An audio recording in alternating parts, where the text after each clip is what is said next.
Hello students, last ক্লাসে আমরা হাইজেনবার্গের uncertainty principal পড়েছিলাম এবং বলেছিলাম যে নেক্সট ক্লাসে আমরা কোয়ান্টাম নাম্বারস থেকে শুরু করব।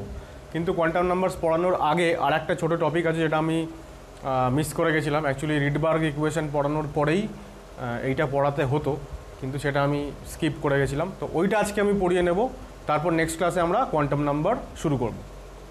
টপিকটা হচ্ছে দেখো, calculation of number of different photons, অর্থাৎ বিভিন্ন ধরনের ফোটন তার সংখ্যা বের করতে হবে।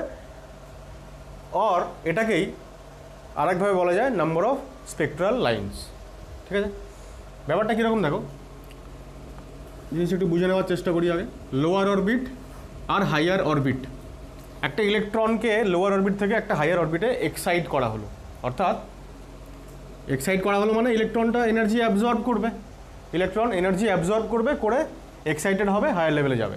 এইবার যখন ইলেকট্রনটা উপর থেকে যখন আবার লোয়ার লেভেলে নেমে আসার সময় ইলেকট্রনটা এনার্জি রেডিয়েট করবে মানে ফোটন রেডিয়েট করবে, কারণ এনার্জিটা তো in terms of electromagnetic wave, সুতরাং ফোটন ইমিট করবে। এইবার এই যে ফোটনটা বেরোলো, এবার ফোটনটা কী হবে, স্পেকট্রোস্কোপ যন্ত্রের প্রিজমের মধ্যে থেকে গিয়ে তারপরে যে পর্দাটা থাকবে, স্পেকট্রোস্কোপ যন্ত্রের যে পর্দা, সেই পর্দায় একটা লাইন স্পেকট্রাম তৈরি করবে। এটাকেই আমরা বলছি স্পেকট্রাল লাইন। তাহলে যতগুলো ফোটন এখান থেকে এখানে আসবে, যতগুলো ইলেকট্রন এখান থেকে এখানে আসবে হায়ার থেকে লোয়ার অরবিটে, প্রত্যেকটা ইলেকট্রনের জাম্পের জন্য ফর ইচ জাম্প একটা করে ফোটন বেরোবে, তার এগেনস্টে আমরা স্পেকট্রাল লাইন পাবো। এইবার এখানে একটা গণ্ডগোল আছে, সেটা হচ্ছে যে ধরা যাক এই হায়ার লেভেল থেকে লোয়ার লেভেলে 10টা ইলেকট্রন নেমে এলো, তাহলে ফোটনও কটা বেরোবে, 10টা। ঠিক আছে, কিন্তু দেখো এই লেভেল আর এই লেভেলের যে এনার্জি যতটা আর কি রেডিয়েট করবে ইলেকট্রন, মানে 10টা ইলেকট্রনই সেম অ্যামাউন্টের এনার্জি রেডিয়েট করবে। এখন ডেল্টা ই মানে তো hc/λ, তাহলে 10টা ইলেকট্রন যদি সেম অ্যামাউন্টের এনার্জি রেডিয়েট করে, তাহলে যে 10টা ফোটন বেরোচ্ছে প্রত্যেকটা ফোটনের ওয়েভলেংথ সেম। যেহেতু প্রত্যেকটা ফোটনের ওয়েভলেংথ সেম, সুতরাং আমরা এখানে 10টা আলাদা আলাদা লাইন পাবো না, একটাই লাইন পাবো। স্পেকট্রাল লাইন কটা পাবো, একটা। ঠিক আছে, সেই জন্য আমরা বলছি যে দেখো নাম্বার অফ ডিফারেন্ট ফোটনস। ঠিক আছে, নাম্বার অফ টোটাল ফোটন কিন্তু বলিনি। 10টা ইলেকট্রন যদি নেমে আসে 10টা ফোটনই বেরোবে, নাম্বার অফ টোটাল ফোটনস 10টা, কিন্তু নাম্বার অফ ডিফারেন্ট ফোটনস মানে আলাদা ধরনের ফোটন, আলাদা নেচারের ফোটন মানে photons with different value of wavelength or frequency. কিন্তু এখানে যেহেতু প্রত্যেকটা ফোটনের ক্ষেত্রেই ল্যামডা বা new value, frequency value equal হবে। কেন ইকুয়াল হবে? কারণ প্রত্যেকটা ইলেকট্রনই তো সেম হাইয়ার লেভেল থেকে সেম লোয়ার লেভেলে নামছে, সুতরাং প্রত্যেকটারই ডেল্টা ই সেম, সুতরাং প্রত্যেকটা ফোটনের ল্যামডা সেম। তাহলে for a single value of lambda আমরা একটা সিঙ্গেল স্পেকট্রাল লাইন পাবো। ক্লিয়ার? এটাই হচ্ছে different photons, number of different photons বা নাম্বার অফ স্পেকট্রাল লাইন। সুতরাং নাম্বার অফ ডিফারেন্ট ফোটনসটা কখনোই টোটাল নাম্বার অফ ফোটনের সঙ্গে ইকুয়াল হবে না। অর্থাৎ টোটাল কতগুলো ইলেকট্রন জাম্প করছে সেইটা ফ্যাক্টর না, ফ্যাক্টর হচ্ছে যে কতগুলো ডিফারেন্ট ডেল্টা ই তৈরি হবে। সাপোজ এখানে মাঝখানে আরেকটি যদি লেভেল থাকে এবং ইলেকট্রন সরাসরি এখান থেকে এখানে না নামে, যদি এখান থেকে এইখানে নামে, তাহলে এর ডেল্টা ইটা আলাদা হবে। ধরে যাক 9টা ইলেকট্রন, 10টাই আমি বলছি যে এখান থেকে এখানে নেমে এলো, ফার্স্ট টাইম এটা বললাম। এখন যদি আমি বলি যে 9টা ইলেকট্রন এখানে নেমে এসছে আর একটা ইলেকট্রন এখানে নেমে এসছে, তাহলে এই 9টার জন্য একটা স্পেকট্রাল লাইন পেলাম, আর এই যে একটা তার ডেল্টা ই ডিফারেন্ট, আলাদা এগুলোর তুলনায়। সুতরাং এখান থেকে যে ফোটনটা বেরোবে এই ফোটনের ল্যামডাটাও আলাদা হবে। তাহলে এই ডিফারেন্ট ল্যামডার জন্য আমরা আরেকটা ডিফারেন্ট স্পেকট্রাল লাইন পাবো। ক্লিয়ার? এইবার দেখো সরাসরি দুই একটা এক্সাম্পল দিচ্ছি আমি, আশা করি এই ব্যাপারটা বোঝাতে পারলাম। তাহলে ডিফারেন্ট ফোটন আগে একটু লিখে নিই। ব্যাপারটা হচ্ছে কি, তাহলে যে number of different photons are not the total number of photon. Number of different photons মানে total number of photons নয়, but it is number of photons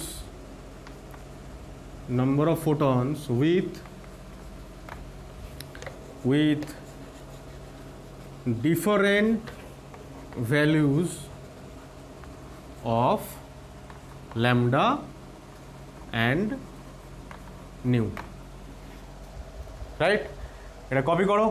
এরপর আমি দুটো সরাসরি এক্সাম্পল বলি। এক্সাম্পলে আমি নিচ্ছি সরাসরি হাইড্রোজেন অ্যাটম, যেহেতু এটা থেকেই আমাদের বোঝানোর সুবিধা হয়, তাই জন্য। এবার এটা ধরো n equal to 1, n equal to 2 R n equal to 3। এখানে এনার্জি E1, এখানে এনার্জি E2, এখানে এনার্জি E3। ঠিক আছে, একটা ইলেকট্রনকে এক্সাইট করা হলো 1 নম্বর থেকে 3 নম্বর অরবিটে।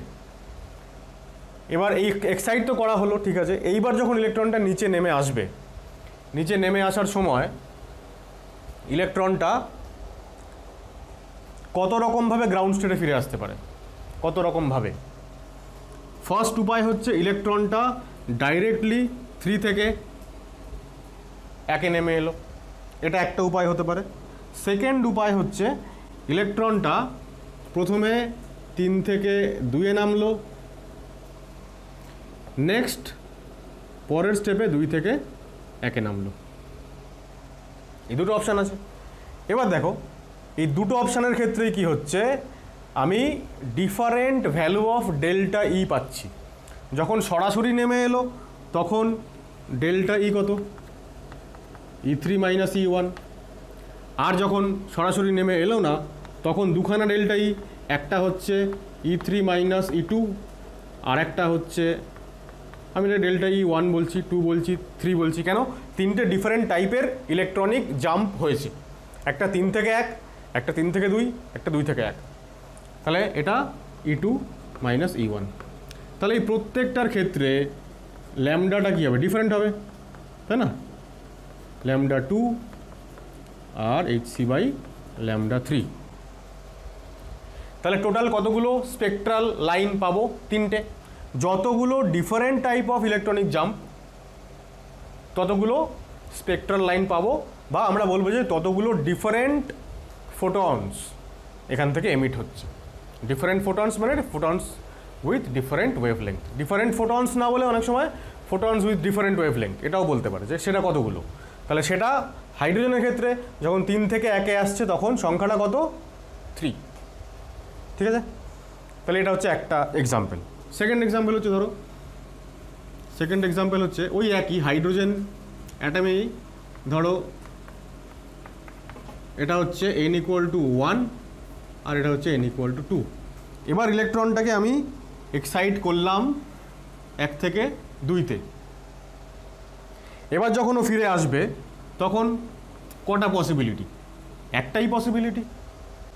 সুতরাং নাম্বার অফ ডিফারেন্ট ফোটনস কটা হবে, একটা, মানে স্পেকট্রাল লাইন কটা হবে, একটা। একটা ছাড়া আর তো কোনো উপায় নেই, মাঝখানে তো আর কোনো এনার্জি লেভেল নেই ওখানে। তাহলে আমরা এখানে লিখব কি, নাম্বার অফ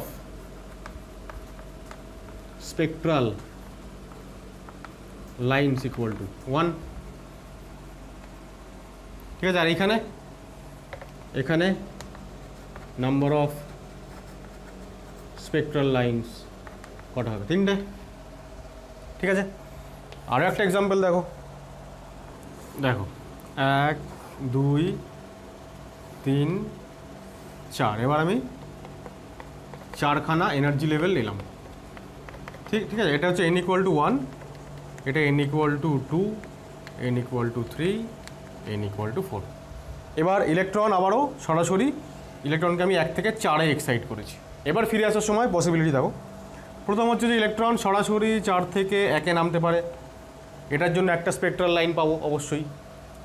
এবার দেখো 4 থেকে সরাসরি 1-এ না এসে ইলেকট্রন 4, আচ্ছা আলাদা কালি ইউজ করি, 4 থেকে 2-এ আসতে পারে, তারপর 2 থেকে 1-এ আসলো, এটা হতে পারে। আর কি হতে পারে, ইলেকট্রন 4 থেকে 2-এ না এসে এবার 4 থেকে 3-এ আসলো, 3 থেকে এবার দেখো দু রকমের পসিবিলিটি আছে। 3 থেকে ডাইরেক্ট 1-এ আসলো, 3 থেকে 2-এ আসলো, ঠিক আছে। 3 থেকে 1-এ আসলো মানে তো গ্রাউন্ড স্টেটে পৌঁছেই গেল। এবার যেটা 3 থেকে 2-এ আসলো, 2 থেকে আবার এটা 1-এ ফেরত আসবে। তো দেখো 2 থেকে 1-এ ফেরত আসার জন্য যে ফোটনটা, মানে যে ফোটনটা বেরোবে বা মানে যে স্পেকট্রাল লাইনটা আমরা পাবো, সেটা আমরা অলরেডি আগে একটা পেয়েছি 2 থেকে 1। তাহলে এই দুটো তো সেম ওয়েভলেংথের ফোটনেরা বের করবে, সুতরাং এখান থেকে একটাকে আমি কাউন্ট করব না। তাহলে রকমের স্পেকট্রাল লাইন, কটা স্পেকট্রাল লাইন পাবো বা কত ডিফারেন্ট টাইপ অফ ফোটন বেরোবে, 1টা 2টো 3টে 4টে 5টা 6টা, ঠিক আছে। তাহলে এখানে নাম্বার অফ স্পেকট্রাল লাইনস কটা, 6টা, ঠিক আছে। এইবার এই পুরো ব্যাপারটাকে নিয়ে আমরা জেনারেলাইজ করব, একটা ফর্মুলা বের করব। কিন্তু ব্যাপারটা বোঝানোর জন্য এই 3টে এক্সাম্পল বা আগের এক্সাম্পলটা দেওয়া অত্যন্ত জরুরি ছিল। তো এবার এখান থেকে একটা জিনিস তোমাদের মনে রাখতে হবে, সেটা হচ্ছে হাইড্রোজেন অ্যাটমের জন্য এই 3টে জিনিস আমরা মুখস্থ করে রাখবো। কী মুখস্থ করে রাখবো? হাইড্রোজেন অ্যাটমের ক্ষেত্রে যখন ইলেকট্রন এক্সাইট করছে, যখন গ্রাউন্ড স্টেট থেকে 2 নম্বরে যাচ্ছে, 2 নম্বর থেকে ফেরত আসার সময় কটা স্পেকট্রাল লাইন? 1টা। 3 নম্বর থেকে গ্রাউন্ড স্টেট আসার সময় কটা? 3টে। 4 নম্বর থেকে গ্রাউন্ড স্টেট আসার সময় কটা? 6টা।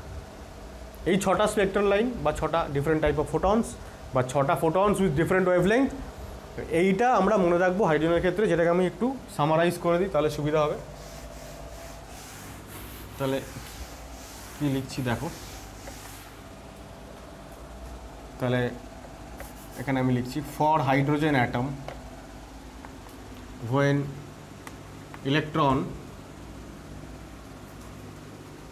falls বা comes back to ground state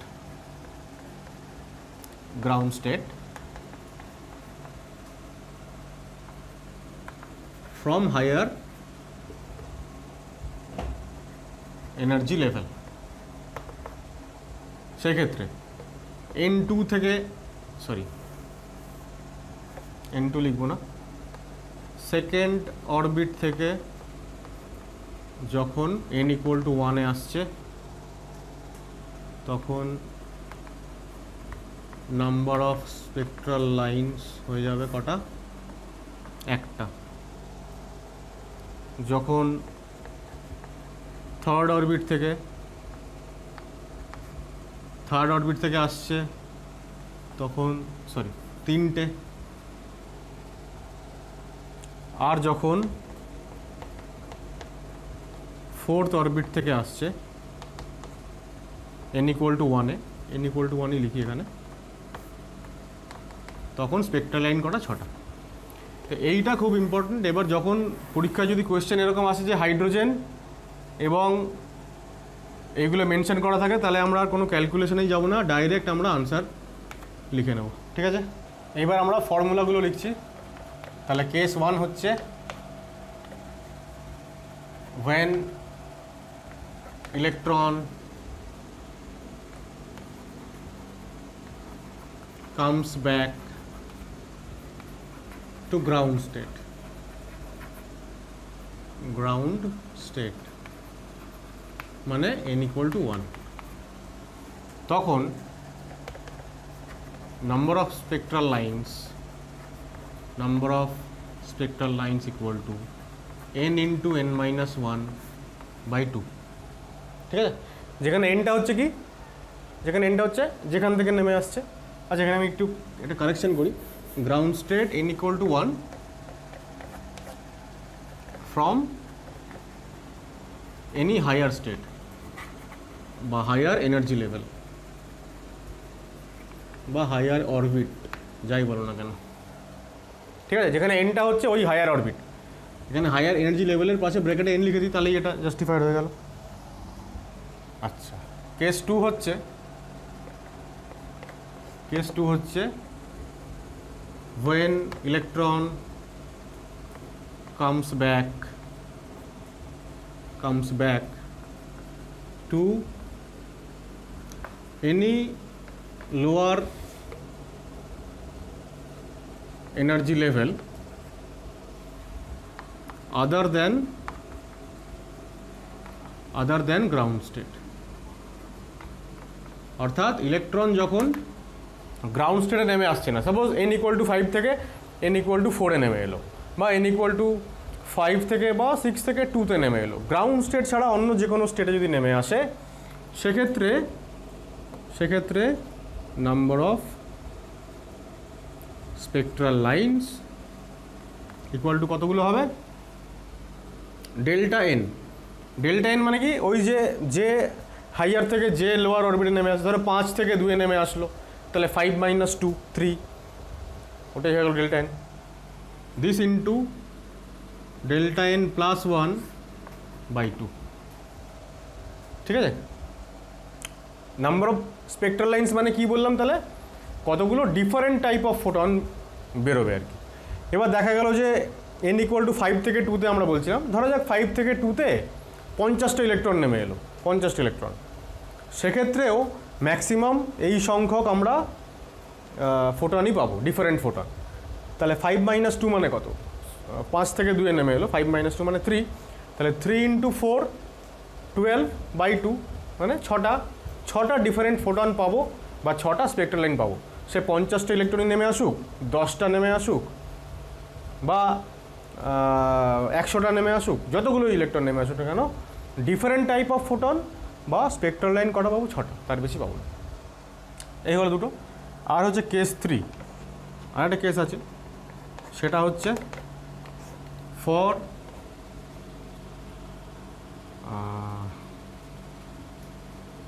isolated মানে যারা একা একা আছে, বিচ্ছিন্ন অবস্থায় আছে। For isolated atom or single electron. এবার আমরা স্পেসিফাই করে দিয়েছি যে একটাই ইলেকট্রন নেমে আসছে ওপর থেকে নিচে, একটাই ইলেকট্রন, তাহলে কতগুলো স্পেকট্রাল লাইন পাবো? তাহলে একটা পসিবিলিটি থাকে যে ম্যাক্সিমাম কতগুলো পেতে পারি। সেক্ষেত্রে আমরা নাম্বার অফ স্পেকট্রাল লাইন লিখবো না, আমরা লিখবো maximum number of spectral lines. কতগুলো হবে দেখো? n2 - n1, অর্থাৎ যে হাইয়ার অরবিট থেকে যে লোয়ার অরবিটে নেমে আসছে তাদের ডিফারেন্স। এইটা একটু এক্সপ্লেইন করার দরকার আছে। দেখো কীরকম হচ্ছে। যদি আমি ধরে নিই যে n=4 থেকে ইলেকট্রনটা নেমে আসছে n=2 তাহলে যে কোনো হায়ার থেকে লোয়ারে নেমে আসছে ইলেকট্রন, কটা ইলেকট্রন? একটা, সিঙ্গেল ইলেকট্রন। এবার এই যদি উপর থেকে নিচে নেমে আসে, তাহলে আমরা কটা লাইন পেতে পারি? যদি ডাইরেক্ট নেমে আসে তাহলে কটা লাইন পাবো? স্পেকট্রাল লাইন একটা, মানে একটাই ডেল্টা ই, একটাই ল্যামডা, মানে একটাই ডিফারেন্ট কী বলবো ফোটনস। আর একটা পসিবিলিটি কী হতে পারে? যে ও 4 থেকে 3 আসলো, তারপর 3 থেকে 2 আসলো, সেক্ষেত্রে আমরা কটা পাবো? দুটো। তাহলে maximum number of spectral line কত হবে? n2 - n1 মানে দুটো, ম্যাক্সিমাম দুটো পেতে পারি। এখন তোমরা যদি কেউ জিজ্ঞেস করো যে দুটো আর একটা মিলিয়ে 3টে কেন হচ্ছে না? 3টে হতো যদি ইলেকট্রনের সংখ্যা বেশি হতো আরও। আমি তো বলছি একটা সিঙ্গেল ইলেকট্রন আছে, মানে এই 4 নম্বর অরবিটে একটাই ইলেকট্রন আছে। তো একটাই যদি ইলেকট্রন থাকে, তাহলে হয় ও 4 থেকে 3 3 থেকে 2 আসবে, অথবা ও ডাইরেক্ট নামবে। দুটো অ্যাড করার তো ব্যাপার নেই কোনো। দুটোকে আমি অ্যাড করব কখন? যখন নাম্বার অফ ইলেকট্রন যারা উপর থেকে নিচে নেমে আসছে তাদের সংখ্যা যখন একাধিক তখন। আর সিঙ্গেল ইলেকট্রনের ক্ষেত্রে আমরা শুধুমাত্রই ম্যাক্সিমাম স্পেকট্রাল লাইনটা বের করতে পারি। ঠিক আছে? আরেকটা ইন্টারেস্টিং জিনিস দেখো, প্রবলেম সলভ করার আগে আমরা আরও দু একটা ফর্মুলা জেনে নিই। সেটা হচ্ছে number of spectral lines in, কি বলে ওটাকে,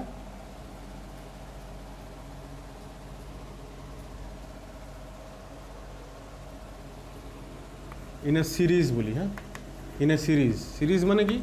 মানে এই যে আমরা পড়ছিলাম না যে ইলেকট্রন যখন n=1 নেমে আসে ইলেকট্রন, তখন যে রেডিয়েশনগুলো বেরোয় তাদেরকে একসঙ্গে কি বলা হয়? Lyman series. বা n=2 নেমে এলে বামার সিরিজ, ওই রকম।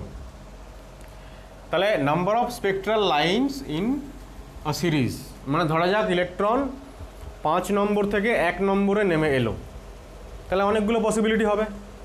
এবার সেই যতগুলো পসিবিলিটি হচ্ছে তার মধ্যে কতগুলো ফোটন, ইলেকট্রন নেমে আসছে মানে ফোটন বেরোচ্ছে, তো কতগুলো ফোটন লিম্যান সিরিজের অন্তর্গত হবে, কতগুলো ফোটন বামার সিরিজের অন্তর্গত হবে, এইরকম কোয়েশ্চেনও আসে।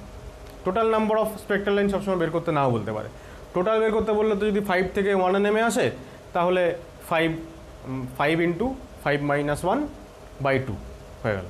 কিন্তু টোটাল না বের করতে বলে অনেক সময় বলবে যে 5 ইন্টু 5 - 1/2 মানে 10খানা হলো, এই 10টার মধ্যে কটা লিম্যান সিরিজের অন্তর্গত, কটা প্যাশন সিরিজের অন্তর্গত, এই সমস্ত। সেটা জিজ্ঞেস করলে আমাদের বলতে হবে যে দিস ইকুয়াল টু কী হবে, this equal to n2 minus n2 মানে যেখান থেকে নেমে আসছে মাইনাস n1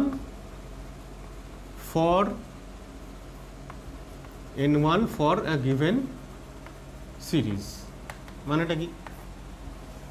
মানেটা হচ্ছে ধরো বামার সিরিজ, তাহলে বামার সিরিজের ক্ষেত্রে n1 কত 2। এবার ধরো ইলেকট্রন নামছে 5 থেকে 2-তে বা 6 থেকে 2-তে নামছে, তাহলে 6 থেকে কত বিয়োগ করবো 2, তাহলে কটা হলো 4। এই 4টে স্পেকট্রাল লাইন হবে বামার সিরিজের অন্তর্গত, ঠিক আছে। ইলেকট্রন ধরো 7 থেকে নেমে আসছে, n = 7 থেকে নেমে আসছে। এবার যদি বলি যে প্যাশন সিরিজের অন্তর্গত কতগুলো লাইন আছে, তাহলে প্যাশন মানে তার n মান কত 3, লিম্যান বামার প্যাশন, তাহলে 7 - 3 মানে 4টে। যতগুলো টোটাল স্পেকট্রাল লাইন পাবো তার মধ্যে 4টে হচ্ছে প্যাশন সিরিজের অন্তর্গত, ঠিক আছে। এইটা একটা মানে এরকম টাইপের কোশ্চেন হয়। আর একটা হয় এরকম, দেখো number of spectral lines in UV region. UV region এর মধ্যে কটা স্পেকট্রাল লাইন পড়বে। আমরা রিডবার্গের ইকুয়েশন করার আগে হাইড্রোজেন স্পেকট্রাম বলেছিলাম, সেখানে আমি বলেছিলাম যে একমাত্র লিম্যান সিরিজের যে রেডিয়েশনগুলো তারা হচ্ছে ইউভি রিজিয়নের মধ্যে পড়ে, বামার সিরিজেরগুলো পড়ে হচ্ছে ভিজিবল রিজিয়নের মধ্যে, আর তার পরবর্তী যারা আছে তারা সবাই হচ্ছে আইআর রিজিয়নে পড়ে। তাহলে ইউভি রিজিয়নে কারা পড়বে সেটার জন্য আমাকে লিম্যান সিরিজটা জানতে হবে, যে লিম্যান সিরিজের জন্য কতগুলো লাইন আছে, সেটার ফর্মুলা আমি এখান থেকে পেয়ে যাবো। হাইয়ার যে লেভেল থেকে নেমে আসছে সেই লেভেল মাইনাস লিম্যানের যে n1 মানে 1, অথবা আমরা এটাও লিখতে পারি আমরা যে n2 - 1 মানে যে হায়ার লেভেল থেকে নেমে আসছে সেই হায়ার লেভেল থেকে 1 বিয়োগ করে দেবো। 5 থেকে যদি নেমে আসে ইলেকট্রন, 5 থেকে নেমে আসছে গ্রাউন্ড স্টেটে, তাহলে 5 - 1 মানে 4টে, তার মধ্যে স্পেকট্রাল লাইনের মধ্যে 4টে থাকবে লিম্যান সিরিজের অন্তর্গত। কিন্তু খুব কেয়ারফুল, লিম্যান মানে এইগুলোর ক্ষেত্রে খুব কেয়ারফুল থাকতে হবে, ইভেন এটার ক্ষেত্রেও খুব কেয়ারফুল থাকতে হবে। যদি এরকম কোয়েশ্চেন হয় যে ইলেকট্রন 5 থেকে 2-তে নেমে আসছে, 5 থেকে 2-তে নেমে আসছে, কতগুলো স্পেকট্রাল লাইন লিম্যান সিরিজের অন্তর্গত হবে? আনসার কী হবে? 5 - 1 যেই করে দেবো তখনই ভুল হয়ে যাবে। কেন ভুল হয়ে যাবে? কারণ ইলেকট্রন নেমে আসছে 5 থেকে 2-তে, লিম্যান তখনই হয় যখন ইলেকট্রন n1-এ নেমে আসে। তাহলে 5 থেকে 2-তে যদি ইলেকট্রন নেমে আসে তাহলে তো লিম্যান সিরিজের অন্তর্গত কোনো লাইন পাবোই না।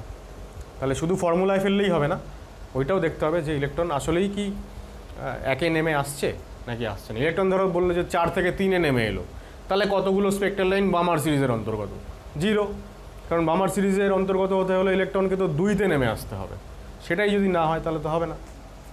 তাই হচ্ছে ব্যাপার। ইউভি রিজিয়নের মধ্যে তো হয়ে গেল n2 - 1, তাহলে number of spectral lines in visible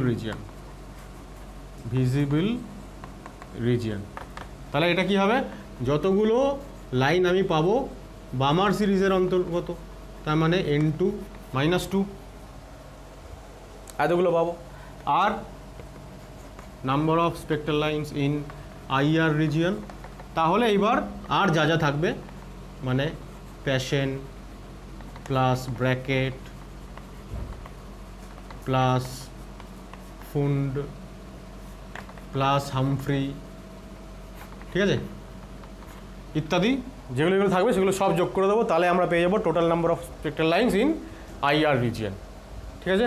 এই হয়ে গেল আমাদের টোটাল ফর্মুলা সংক্রান্ত ইনফরমেশান। এবার আমরা সরাসরি প্রবলেম সলভ করব। দেখো প্রথম অঙ্কটায় বলছে electron returns to ground state. Ground স্টেটে ফিরে আসছে মানে আমরা কোন ফর্মুলা ব্যবহার করব? কেস ওয়ানের প্রথম ফর্মুলাটা, মানে n-1/2, এটা total number of spectral line from 6th excited state. দেখো 6th এক্সাইটেড মানে কত? এটা মানে কিন্তু n=7, 7 নম্বর থেকে। ফার্স্ট এক্সাইটেড মানে 2 নম্বর, সেইভাবে। আচ্ছা, calculate total number of spectral line. তাহলে 1 নম্বরে টোটাল নাম্বার অফ স্পেক্ট্রাল লাইনের ফর্মুলা হচ্ছে এটা। তাহলে n= কত? 7। তাহলে 7 × 6/2 কত হয়ে গেল? 42/2 মানে 21।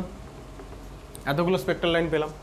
2 নম্বর বলছে number of spectral lines in Lyman and Balmer series. Lyman আর বামার সিরিজে কতগুলো আছে? তাহলে কি বলেছিলাম ফর্মুলা একটু আগে? লিম্যান সিরিজে কতগুলো হবে? যেখান থেকে নেমে আসছে সেটা মাইনাস লিম্যানের গ্রাউন্ড স্টেট, ঠিক আছে, মানে 6টা। আর বামার সিরিজের অন্তর্গত কতগুলো হবে? যেখান থেকে নেমে আসছে সেটা মাইনাস বামারের গ্রাউন্ড স্টেট, মানে 5টা। ঠিক আছে। থার্ড কোয়েশ্চেন দেখো, number of spectral lines in IR region. IR কোনটা? লিম্যান মানে ইউভি, বামার মানে ভিজিবল, তার পরেরগুলো সবাই আইআর। তাহলে এইবার প্যাশেন্ট, ব্র্যাকেট, ফুন্ড, অত কিছু, যেটা আমি একটু আগেও বললাম ফর্মুলাতে, অত কিছু আমরা ক্যালকুলেট করবোই না। কেন করবো না? কারণ ইউভি আর ভিজিবল বাদে বাকি যেগুলো থাকবে সবাই তো আইআরে পড়বে। তাহলে আমরা অলরেডি দেখছি এখানে 6টা আর 5টা কটা হয়ে গেল? 11টা হয়ে গেল, টোটাল 21টা। তাহলে আইআর রিজিয়নে কতগুলো আছে? 21 - 11 মানে 10টা হয়ে গেল। 2 নম্বরটা দেখো, বলছে when electron returns to ground state from higher orbit n, 15 photons with different wavelengths are emitted. এবার এই যে 15 photons with different wavelength মানেই হচ্ছে ডিফারেন্ট ফোটনস বা 15টা স্পেক্ট্রাল লাইন। এবার এনটাকে ক্যালকুলেট করতে বলেছে। কী করে করবো দেখো, এন যদি ক্যালকুলেট করতে হয় তাহলে ফর্মুলা তো হচ্ছে n × n-1/2। এটা হচ্ছে স্পেক্ট্রাল লাইনের ফর্মুলা। কটা স্পেক্ট্রাল লাইন? 15টা। তাহলে সিম্পলি এটা 30 হয়ে গেল। তাহলে n² - n - 30 = 0। এটাকে সলভ করে নিই আমরা, তাহলেই হয়ে যাবে তো। -n মানে কত? 5 × 6 = 30, -n মানে হচ্ছে তাহলে n-6 হবে। n-6, n + 5 = 0। এখান থেকে n এর পজিটিভ ভ্যালু আসছে কত? 6। তাহলে হায়ার অরবিট হচ্ছে 6 নম্বর অরবিট, 6th অরবিট। সেখান থেকে ইলেকট্রন জাম্প করে কোথায় এসেছিল? গ্রাউন্ড স্টেটে। এইবার এটা ধরো 6 হলো, 6, 7 বা 10 যা খুশি ওরা দিতে পারে কোয়েশ্চেনে। কিন্তু কথা হচ্ছে যে যখন এরকম থাকবে যে এখান থেকে নেমে এলো, তখন এনের ভ্যালু বের করো, মানে জাস্ট এই টাইপের কোয়েশ্চেন, তখন এই যে ইকুয়েশনটা সলভ করতেও কিন্তু একটু টাইম লাগবে। ফার্স্টে এইটা বানাও, সলভ করো। সেখান থেকে আমরা আরেকটা শর্টকাট এরম করতেই পারি যে ডাইরেক্ট এই ফর্মুলাটায় আমি ভ্যালু বসাই। ফর্মুলা এনের ভ্যালু বসাতে লাগি, কী হচ্ছে দেখি। এনের ভ্যালু 2 বসাও, তাহলে 2 × 1/2 হচ্ছে না। 3 বসাও, 3 × 2 6/2 মানে 3টে। 4 বসাও, 5 বসাও, 5 বসালে 5 × 4 20/2 10টা। 6 বসাও, 6 × 5 30/2 15টা। তাহলে এনের ভ্যালু বসিয়ে বসিয়ে যদি আমি দেখে নিই তাহলে আমার কিন্তু মুখে মুখে ক্যালকুলেশনটা অনেক সহজ হয়ে যাবে, আর এইসব করতে হবে না। ঠিক আছে, ইকুয়েশন সলভ করতে হবে না। তাই এটা একটা শর্টকাট মেথড কিন্তু হতে পারে। পরের অঙ্কগুলো দেখো। 3 নম্বরটা দেখো, বলছে total 6 spectral lines are observed during a transition. What could be the value of n1 and n2? মানে n2 থেকে n2 মানে হায়ার স্টেট আমরা জানি, n2 থেকে n1 ইলেকট্রন নেমে আসছে। সেই নেমে আসার 3টে পসিবিলিটি দিয়েছে। এবার বলছে যে কোন ক্ষেত্রে 6টা স্পেক্ট্রাল লাইন পাবো। তাহলে আমাদের ফর্মুলা কী ছিল? n × n-1/2। এটা ছিল স্পেক্ট্রাল লাইনের সংখ্যা, তো এটা এখানে 6। ঠিক আছে, তাহলে এবার n1 আর n2 কোনটা কোনটা?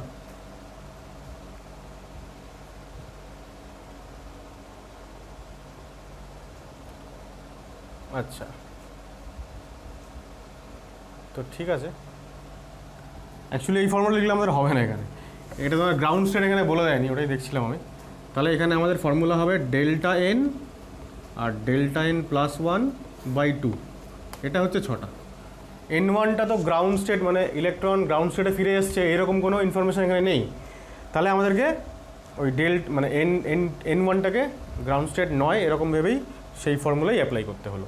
তাহলে আমরা কী করবো, জাস্ট ডেল্টা এনটা এখানে দেখি কত হচ্ছে। ডেল্টা এন কত বলো, 3, তাই না? 12 বার 15 মানে 3, তাহলে 3 × 4/2 কত হচ্ছে, 6 হচ্ছে।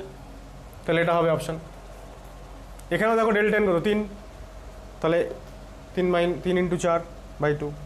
এখানেও ডেল্টা এন কত, 3, তাহলে আবারও 3 × 4/2। তার মানে অ্যাকচুয়ালি আনসার কোনটা হবে, সবকট, মানে অপশান ডি হচ্ছে কারেক্ট। যদি আমরা অপশান এ বা বি অথবা সি লিখি তাহলে হবে না, ঠিক আছে? আসলে কারেক্ট অপশান হবে এখানে ডি, মানে সবকটাই হচ্ছে এমন ট্রানজিশন যেখানে 6টা করে স্পেকট্রাল লাইন পাবো, ঠিক আছে? আচ্ছা, চারেরটা দেখো, electron in hydrogen atom jumps from higher energy level to n = 3। n = 3তে নেমে এসছে হায়ার লেভেল থেকে, 6টা স্পেকট্রাল লাইন পাওয়া গেছে, আবারও বলছে। তাহলে initial position of the electron বের করতে বলেছে, অর্থাৎ ইনিশিয়াল পজিশন মানে কোনখান থেকে নেমে এসছে, মানে এই হায়ার যে অরবিটটা অর্থাৎ N2 সেটাকে বের করতে হবে। তাহলে ফর্মুলা কী ছিল, ডেল্টা ই মানে আমরা এরকমও লিখতে পারি, আর তারপর ছিল ডেল্টা ই প্লাস 1/2, এটা হচ্ছে 6 বলে দিয়েছে এখানে, ঠিক আছে? আর এখানে কি বলে দিয়েছে, N1টা হচ্ছে 3, তাহলে এখান থেকে আমরা কি লিখতে পারি, এখান থেকে আমরা লিখতে পারি N2 - 3 আর N2 - 3 প্লাস 1/2 = 6। এবার এটাকে সলভ করতে হবে, আর এখানে কিছু করার নেই। তাহলে এবার আমি N2টাকে শুধু n লিখছি, n এর মান ক্যালকুলেট করলেই তো আমাদের হবে। তাহলে n - 2 হ্যাঁ = 12, তাহলে n² - 5n + 6 = 12। তার মানে এটাকে -6 করে দিই আর এটাকে 0 করে দিই, তাহলে n - 5, তাই তো? তাহলে n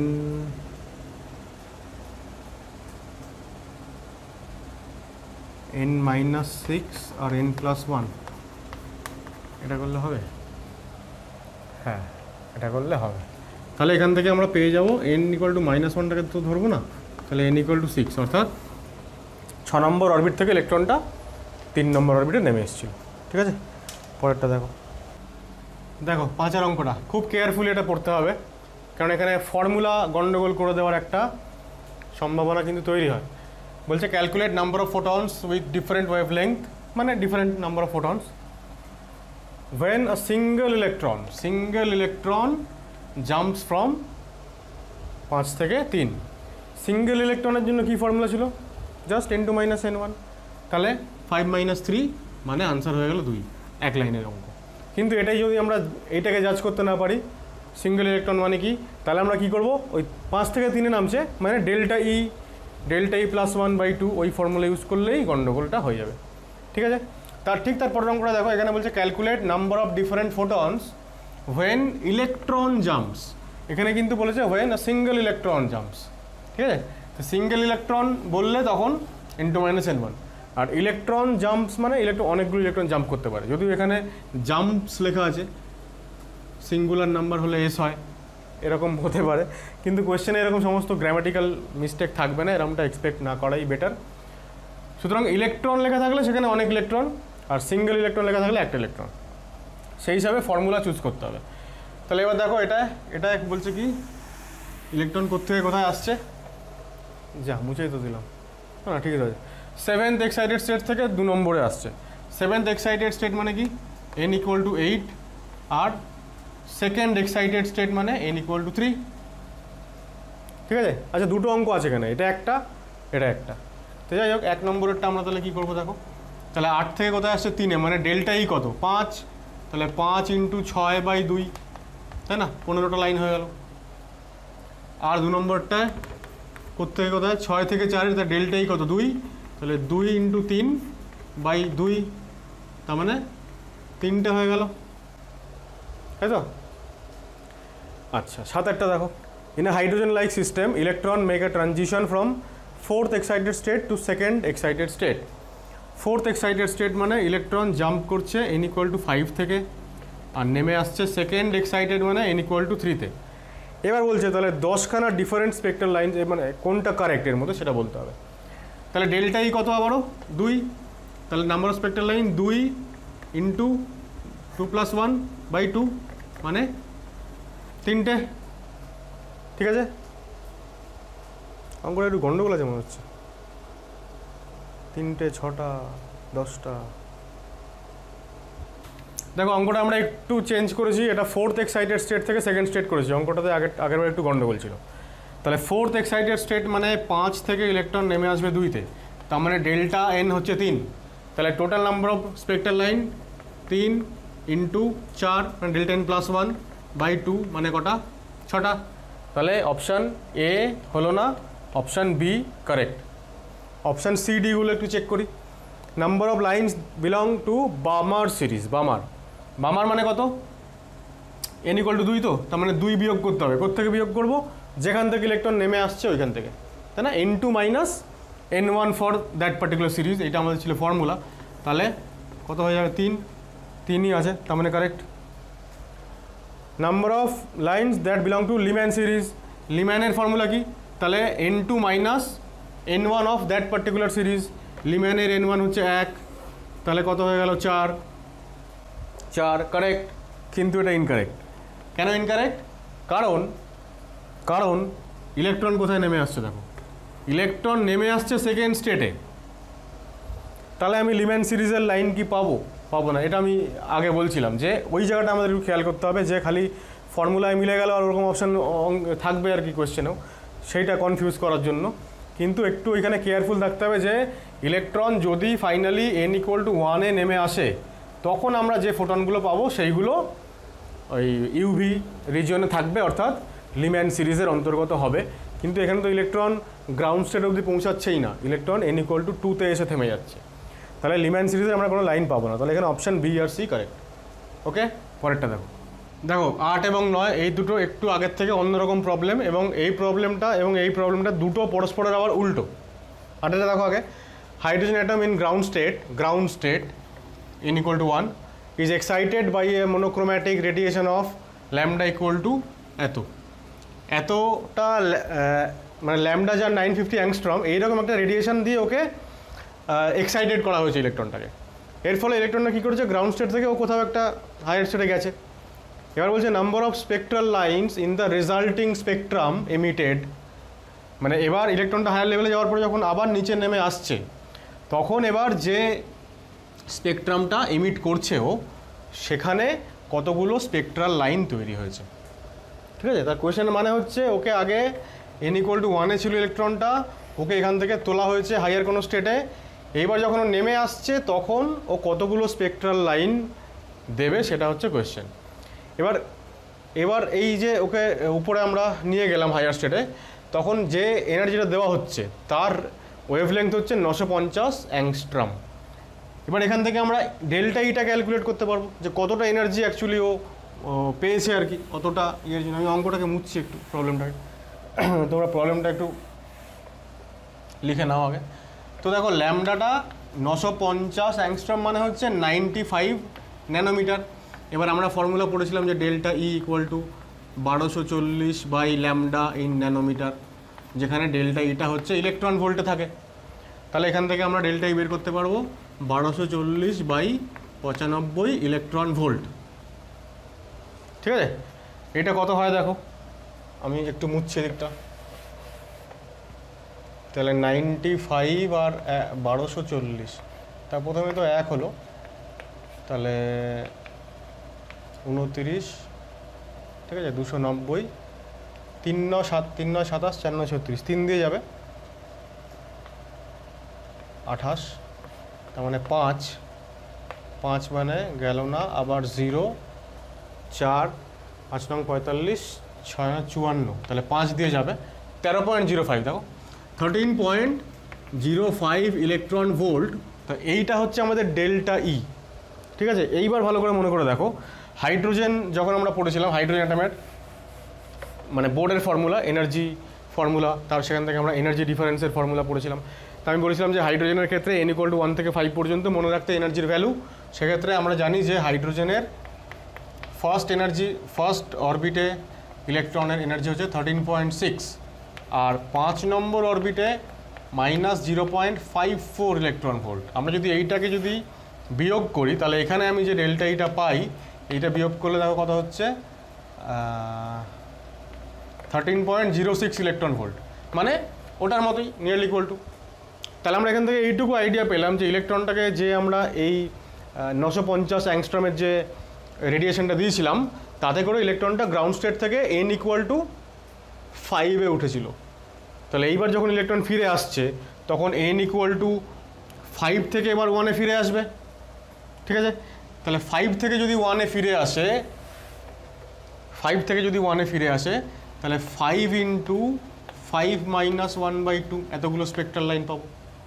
তার মানে 5×20/10 মানে 10টা স্পেকট্রাল লাইন পাবো। তাহলে this is the correct option.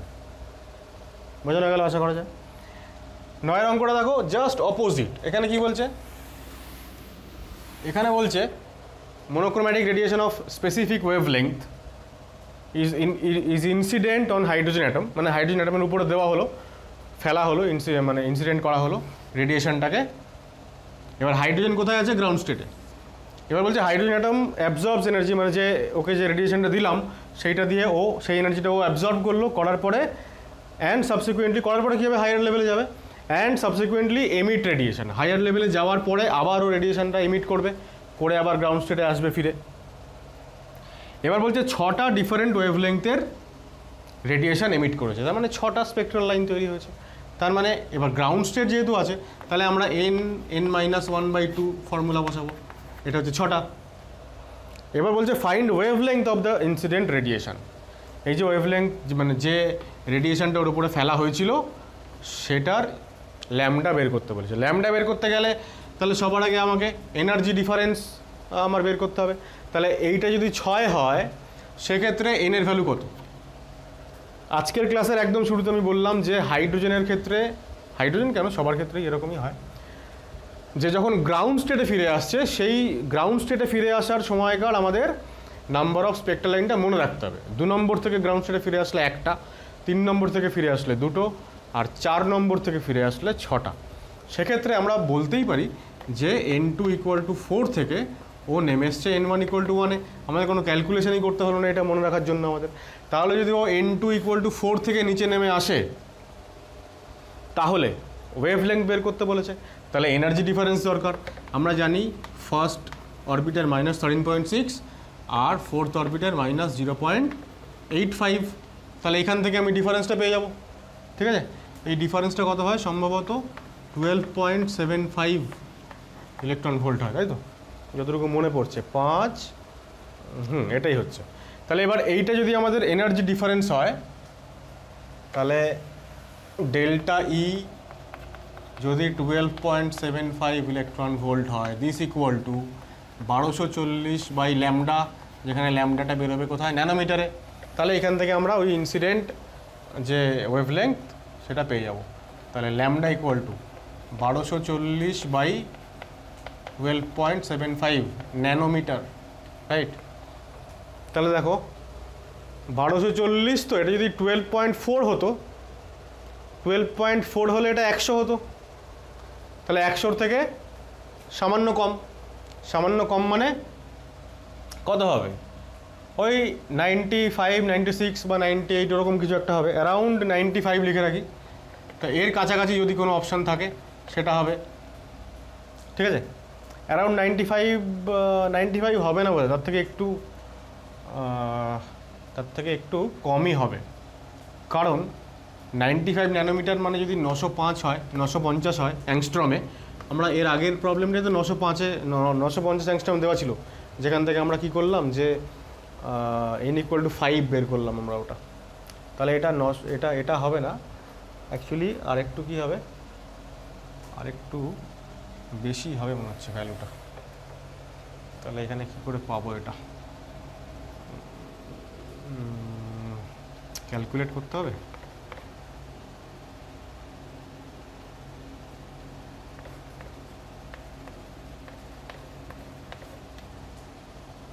Nine,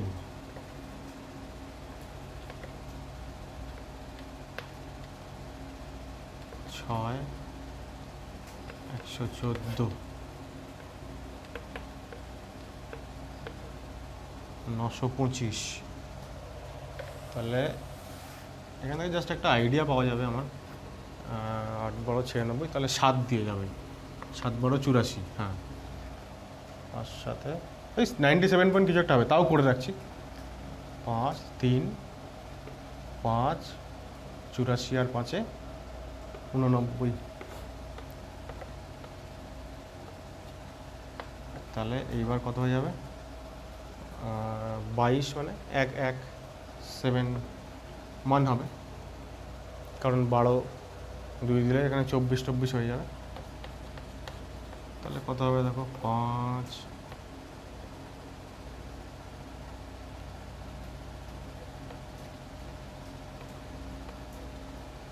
তাহলে আবারও কত হবে? এটাই হবে, মানে 7 হবে। ঠিক আছে, তাহলে ফাইনালি আমাদের আনসার কী হয়ে গেল? যে ল্যামডা ইকুয়াল টু 97.17 ন্যানোমিটার, মানে হচ্ছে 971 অ্যাংস্ট্রম, এরকম কিছু একটা, মোটামুটি এটা অ্যাপ্রক্সিমেট ভ্যালু। ঠিক আছে, তাহলে দেখো আমরা বিভিন্ন ধরনের প্রবলেম করার চেষ্টা করলাম এই পার্টিকুলার টপিকটা থেকে। মোটামুটি এই ধরনের প্রবলেমই এখান থেকে আসে। বইতে দেখো আরও এরকম যদি প্রবলেম পাও তাহলে সেগুলো সলভ করার চেষ্টা করো। আজকের ভিডিও এইটুকুই থাকলো। নেক্সট ভিডিওতে আমরা অবশ্যই কোয়ান্টাম নাম্বারস শুরু করব। তবে যাওয়ার আগে বলি, যারা এখনও আমার চ্যানেলটা সাবস্ক্রাইব করোনি তোমরা অতি অবশ্যই চ্যানেলটা সাবস্ক্রাইব করো এবং বেল আইকনটা প্রেস করো, যাতে নোটিফিকেশানসগুলো খুব সহজে পেয়ে যাও। আজকের ভিডিওটা এইটুকুই, দেখা হচ্ছে পরের ভিডিওতে। ওকে।